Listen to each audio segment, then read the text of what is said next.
할렐루야. 할렐루야. 네, 우리 옆에 분과 인사하겠습니다. 주의 사랑으로 사랑합니다. 반갑습니다.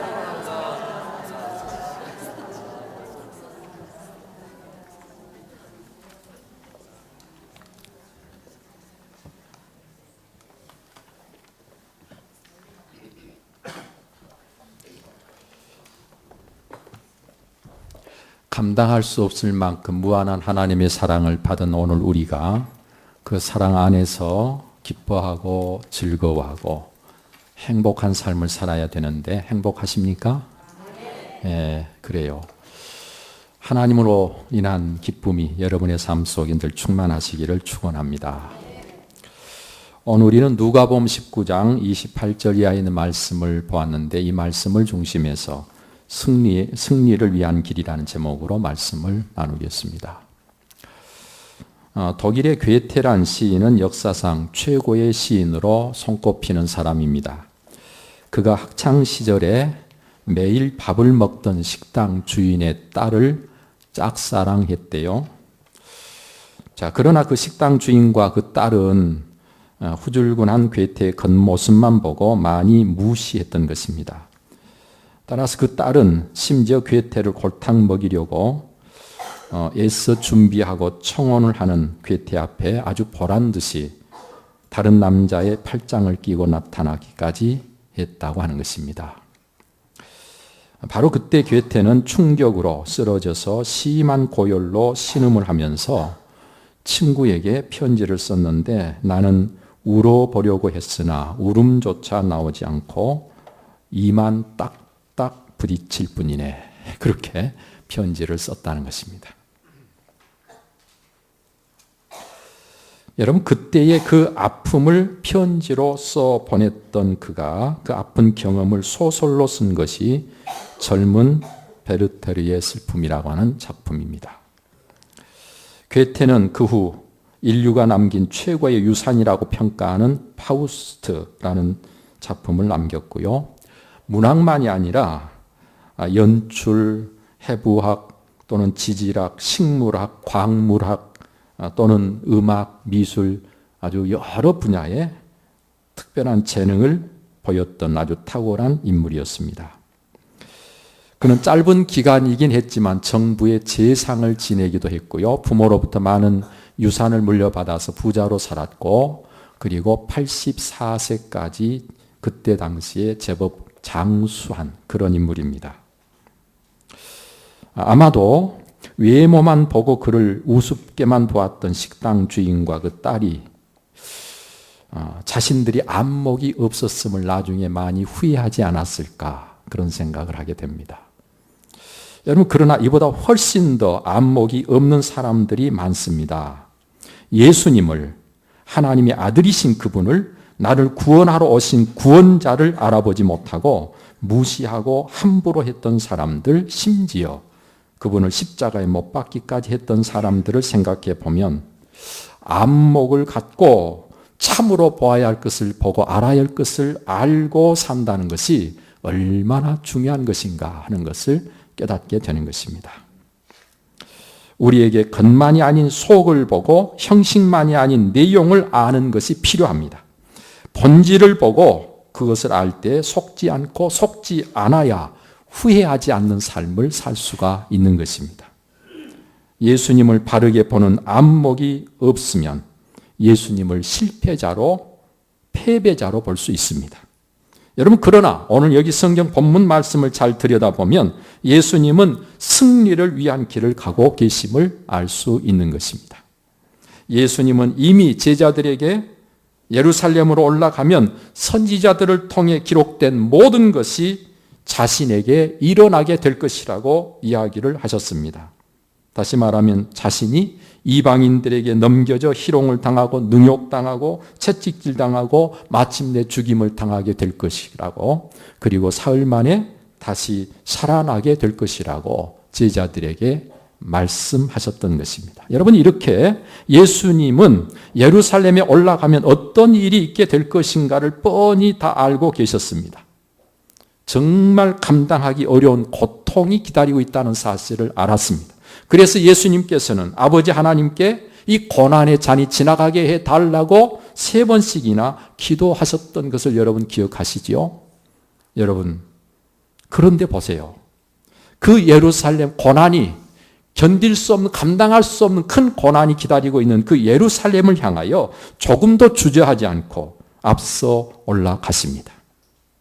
이것은 예견되는 고난과 죽음까지도 회피하려 들지 않고 아주 당당히 또 적극적으로 맞서고 계심을 우리에게 보여주고 있는 예수님의 모습이지요. 승리자의 모습을 보여주고 계신 것입니다. 고난이나 죽음에 대한 두려움을 이기시고 머뭇거림 없이 그 고난의 길을 가십니다. 십자가의 길을 가십니다. 여러분, 승리라고 하는 것은 이기는 것 아니겠습니까? 그런데 무엇을 이기냐가 참 중요하지요. 예수님께서는 자신을 이기시고 두려움을 이기시고 환경을 이기시고 그리고 가야 할 길을 가고 계십니다. 자신을 이 세상에 보내 죄인들을 구원하시려는 아버지 하나님의 그 뜻을 이루기 위해서 여기까지 오셨습니다. 이제 죽음의 때가 가까이 온 것을 아시고 그 죽음의 길을 가십니다. 여러분, 그럼에도 그 걸음을 잠시도 멈추지 아니하시고 그 걸음의 방향을 바꾸지도 아니하시고 오직 예루살렘을 향해 앞서서 가셨다고 오늘 성경이 기록하고 있는 것이죠. 사랑하는 성도 여러분들이요, 우리 예수님은 이렇게 당당하게 승리의 길을 가시고 계십니다. 그런가 하면 예수님은 벳바게와 베단이 가까이 가셨을 때 제자들을 맞은편 동네로 들여보내시고 거기 아직 아무도 타보지 않은 나귀 새끼를 끌어오라고 하십니다. 여러분, 아무도 타보지 않은 나귀는 길들여지지 않았다 그 말이에요. 나귀 새끼가 아주 갓 태어난 새끼가 있는 게 아니고 이제는 새끼가 자라서 짐을 싣고 사람을 태울 만큼 자라긴 했는데 아직 길들여지지 않았어요. 아무도 타보지 않은 낙이에요.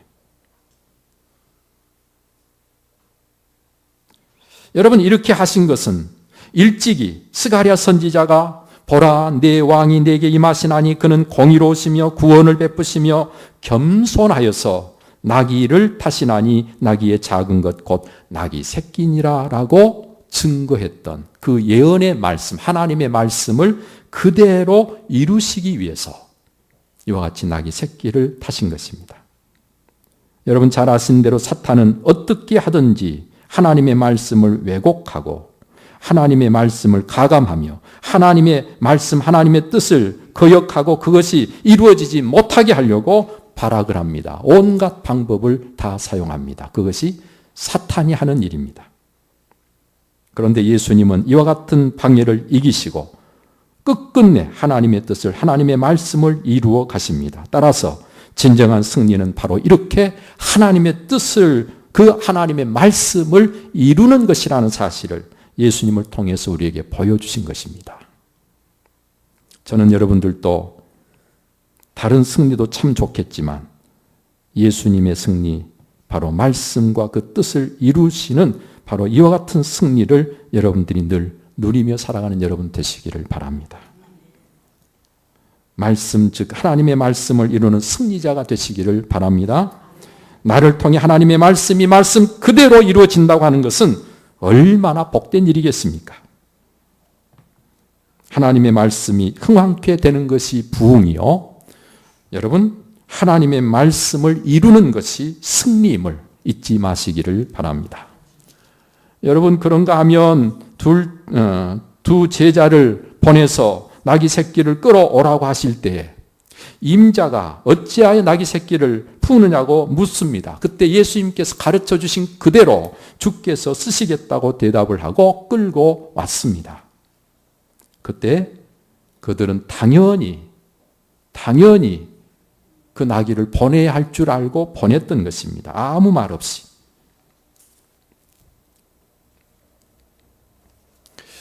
여러분, 여기 이 임자는 사실은 청지기와 같은 임자요. 주가 쓰시겠다 할 때 주님은 모든 것의 진정한 주인이시라는 것입니다.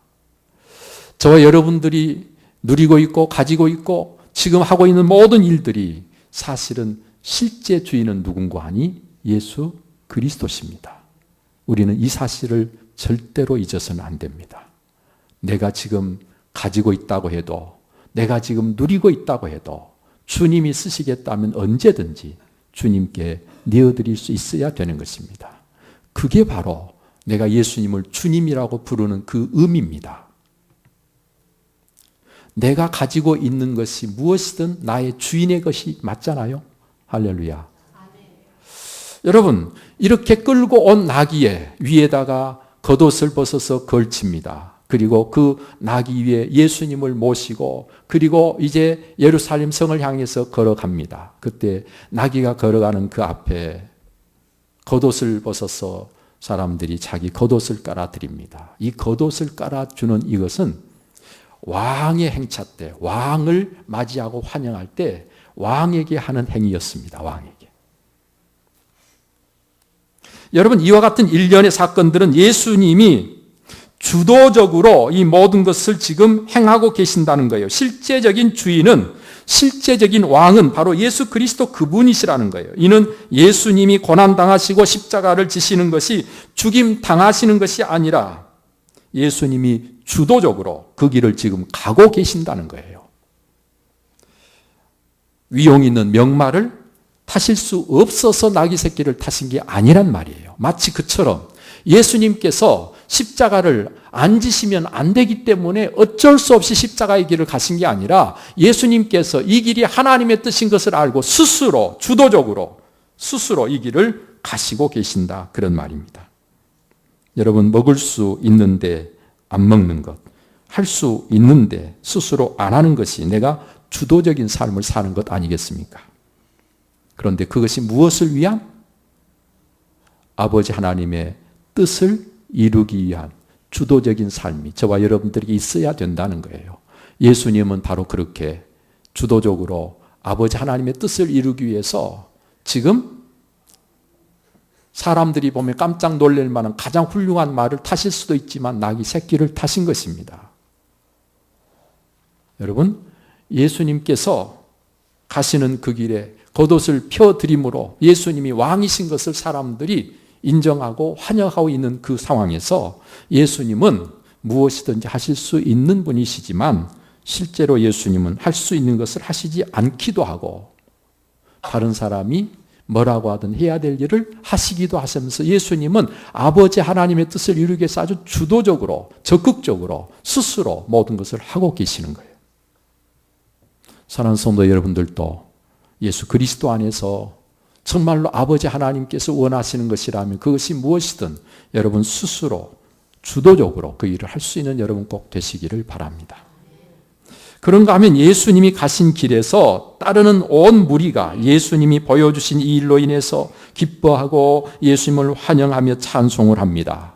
찬송하리로다 주의 이름으로 오시는 왕이여, 하늘에는 평화요 가장 높은 곳에는 영광이로다 라고 사람들이 찬송을 부릅니다. 여러분, 그때 여기에 이의를 제기하고 나서는 어떤 바리새인들이 예수님께 이야기를 합니다. 선생이요, 이 말도 안 되는 이 제자들의, 당신의 제자들의 이 찬송을 멈추게 하면 안 됩니까? 멈추게 하십시다. 여러분, 제자들이 부른 이 찬송이 바리새인들이 듣기에는 아주 거슬리는, 정말 용납할 수 없는 그런 찬송이었습니다. 그래서 이 찬송을 멈추게 하라는 것입니다. 이때 예수님 말씀하십니다. 너무나도 분명하게 말씀하신 내용이 무엇인가 하니 만일 이 사람들이 침묵하면 돌들이 소리 지르리라. 이들이 불러야 될 이 마땅한 당연한 찬송을 만약 이들이 부르지 않는다면 당연하지 않는 방법으로라도 찬송을 받으실 거라는 거예요. 그것이 당연한 일이고 마땅한 일이기 때문에 이 당당함, 그 무엇으로 바꿀 수 없을 것 같은 확고함으로 예수님은 자기 자신이 누군가를 확실하게 인식하시고 계시고 그리고 그 사실을 증거하고 선포하고 계십니다. 예수님은 우리 모두의 찬송을 받으시되 진정한 왕으로 그리고 정말 평화를 위해 오신 분으로 오늘 우리가 그분을 찬송하는 것이 당연한 줄로 믿습니다. 여러분, 그런가 하면 스가랴 선지자는요, 예수님이 그것도 낙이 새끼를 타신 것은 예수님의 겸손 때문이라고 증언하고 있습니다. 겸손은 스스로 낮아지는 것 아니겠습니까? 외압에 의해서 힘이 없어서 낮추는 것은 겸손이 아닙니다. 스스로 낮아지는 것입니다. 온유가 무엇이냐? 온유는 힘이 있음에도 불구하고 그 힘을 쓰지 않으므로 상대방을 내가 가진 힘으로 제압하거나 그 사람을 내 힘으로 어떻게 하는 것이 아닌 것입니다. 이게 온유하다 그러죠. 여러분, 겸손은 내가 왕이면서도 내가 모든 것의 주인이시면서도 예수님께서 왕 대접 받으려고 하시지 않고 종처럼 자기를 낮추신 거예요. 그래서 예수님은 겸손하신 분이고 겸손하시기 때문에 나귀를 타시되 나귀 새끼를 타셨다고 성경은 이야기하고 있는 것입니다. 예수님이 이렇게 겸손하셔서 이 세상에 오셔서 제자들의 발까지 씻으시며 자기 목숨을 이 세상의 모든 사람들로 내어주심으로 모든 사람을 생명으로 섬기신 분입니다. 여러분, 그랬더니 어떻게 되셨어요? 하나님께서 예수님을 다시 살리셔서 하나님 보좌 우편에 지극히 높은 곳에 앉게 하시고 세상의 모든 무릎이 그 앞에 꿇게 하십니다. 할렐루야. 우리 스스로 낮아지면 하나님이 높이신다는 사실을 예수님을 통해서 우리에게 확실하게 보여주신 것이죠. 예수님은 승리의 길을 가셨습니다. 예수님을 따르는 우리도 승리의 길을 가야 맞는 것입니다. 가야 할 길을 당당히 가는 여러분 꼭 되십시오. 그 길이 많이 힘들고 고통스러운 길이라 할지라도 회피하지 말고 뒷걸음질 치지 말고 요령 부리지 말고 당당히 가시는 여러분 되시기를 바랍니다. 그게 바로 승리자의 모습이기 때문에 그런 것입니다. 오직 하나님의 말씀을 이루는 것이 진정한 승리요 영원한 승리임을 알고 하나님의 말씀을 이루는 삶을 꼭 사시는 여러분 되시기를 바랍니다. 마지못해 끌려가서 무엇을 하지 말고 해야 할 일이요 가야 할 길이라면 스스로 주도적으로 그 일을 하고 그 길을 가는 여러분 되시기를 바랍니다. 내 자신이 누군가에 대한 인식을 분명히 하고 구원받은 자로 하나님이 정말 사랑하시는 자로 그렇게 내 자신을 분명히 인식하고 오늘을 살아가는 여러분 되시기를 바랍니다. 이 모든 것은 우리 스스로를 낮추어서 겸손할 때 하나님께서 그 겸손한 자와 함께 하심으로 이루어지는 것입니다. 여러분, 예수님의 승리는 겸손의 승리입니다. 오늘 우리 모두 함께 예수님이 가신 이 승리의 길을 함께 가면서 우리 모두 승리의 노래를 부를 수 있는 여러분 되시기를 축원합니다. 기도하겠습니다. 살아계셔서 역사하시는 아버지 하나님, 오늘도 이 시간 우리에게 말씀하시되 예수님께서 승리의 길을 가심을 보여주심을 감사합니다. 우리도 주님 가신 길 함께 감으로 승리의 자리에 서기를 원합니다. 하나님, 우리가 믿음 없어 흔들렸다면 이 시간 믿음을 더하여 주옵소서. 안목이 없어 잘못 보고 잘못 판단했다면 우리의 눈을 띄워주셔서 하나님 보게 하시고 알게 하여 주옵소서. 주님 가신 그 길을 우리도 함께 가기 위해서 주님으로부터 마땅히 배워야 될 것을 배우고 우리 모두 함께 주님 가신 길 함께 감으로 하나님의 말씀을 이루게 하여 주시고 우리 모두 함께 승리자로 서게 해 주옵소서. 이 모든 것 주 예수 그리스도 이름으로 기도하옵나이다. 아멘. 주신 말씀 생각하면서 우리 찬송 139장 찬송 드립니다.